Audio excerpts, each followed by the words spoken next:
YouTube के सभी दर्शकों को जय श्री राधे।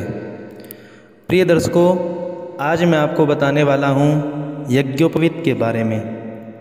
यज्ञोपवीत किन किन को पहननी चाहिए, क्यों पहनते हैं यज्ञोपवीत, और यज्ञोपवीत में कितने धागे होते हैं, यज्ञोपवीत का महत्व क्या होता है, यज्ञोपवीत क्यों पहननी चाहिए, यज्ञोपवीत संस्कार हमारे ऋषि मुनियों ने क्यों बनाया है, ये पूरी जानकारी मैं आज आपको बताने वाला हूँ इस वीडियो के अंदर। आप वीडियो को बिल्कुल भी स्किप मत कीजिएगा, ध्यान से देखिएगा।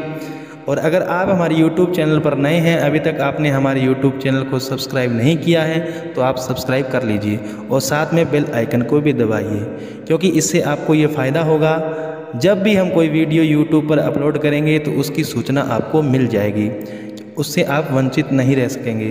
क्योंकि मैं लाने वाला हूँ बहुत ही अच्छी उपयोगी वीडियो, और भी बहुत सारी आपकी उपयोगी वीडियो इस YouTube चैनल में आपको मिल जाएगी। तो चलिए शुरू करते हैं। पहले जानते हैं यज्ञोपवीत के बारे में। यज्ञोपवीत क्या होता है।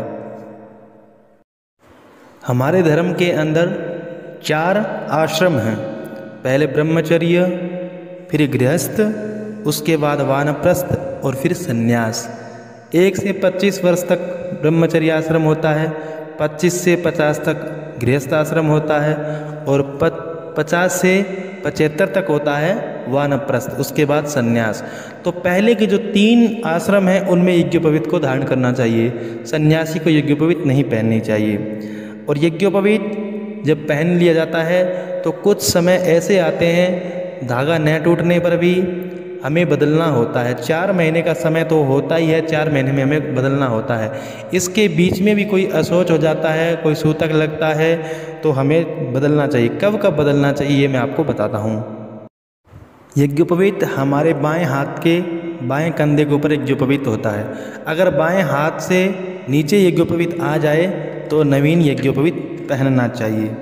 और यज्ञोपवीत का कोई धागा टूट जाए तो भी हमें नई यज्ञोपवीत पहननी चाहिए।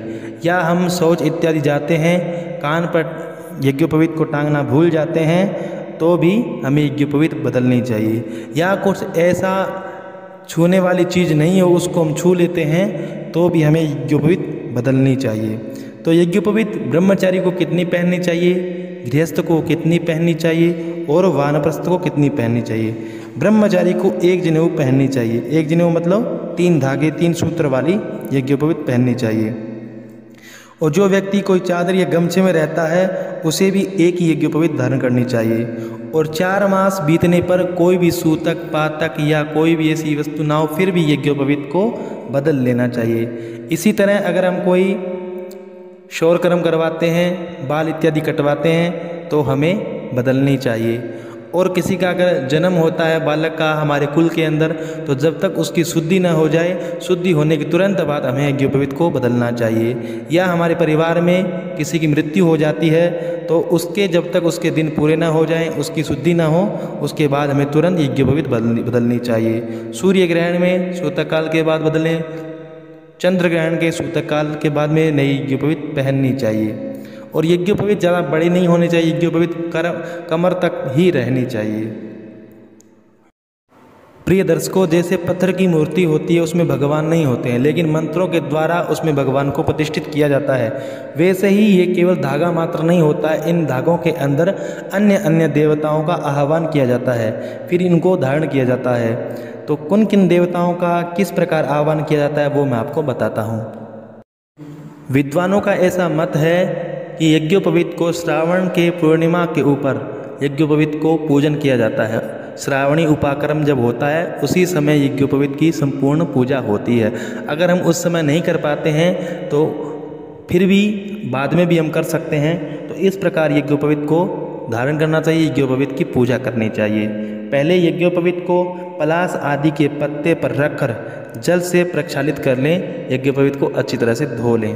फिर मंत्रों को बढ़कर पुष्प लेकर के हाथ में, बाएं हाथ में पुष्प और चावल लेकर के दाएं हाथ से उन पर छोड़ते जाएं, और इस प्रकार मंत्र बोलते हुए छोड़ें।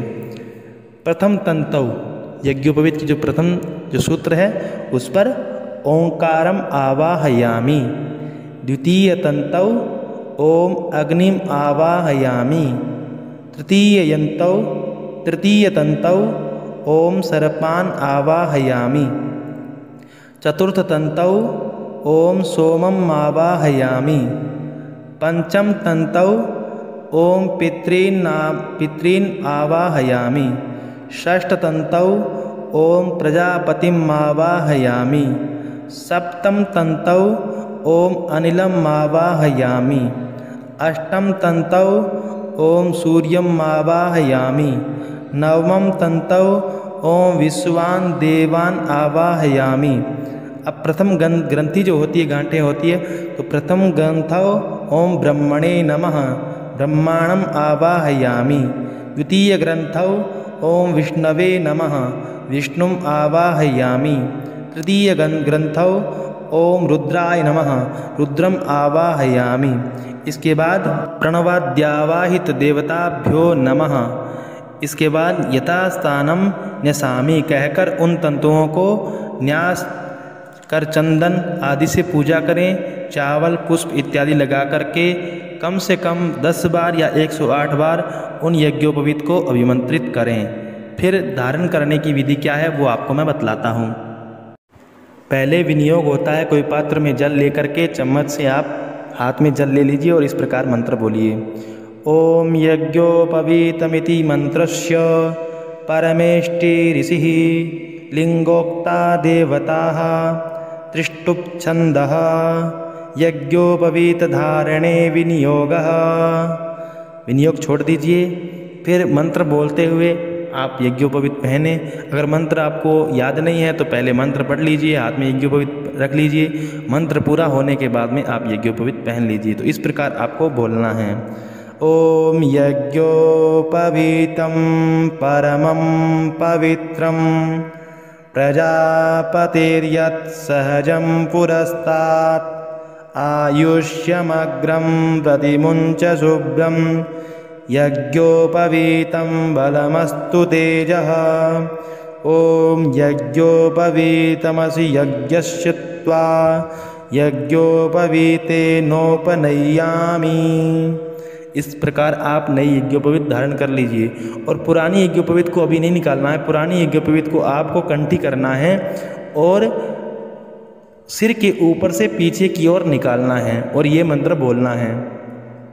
एतावदिन पर्यन्तं ब्रह्मत्वं धारितं मया जीर्णत्वात् त्वत्परित्यागो गच्छ सूत्रं यथा सुखम्। इस प्रकार बोलकर यज्ञोपवीत को किसी पीपल आदि पेड़ पर डाल दीजिए या बहते हुए पानी में आप डाल दीजिए। ओम तत्सत ब्रह्मार्पणमस्तु। तो ये थी आज की वीडियो। प्रिय दर्शकों, कैसी लगी वीडियो? अच्छी लगी तो लाइक जरूर कीजिएगा। जो भी प्रतिक्रिया हो आप कमेंट बॉक्स में कमेंट कर सकते हैं। जय श्री राधे, हर हर महादेव।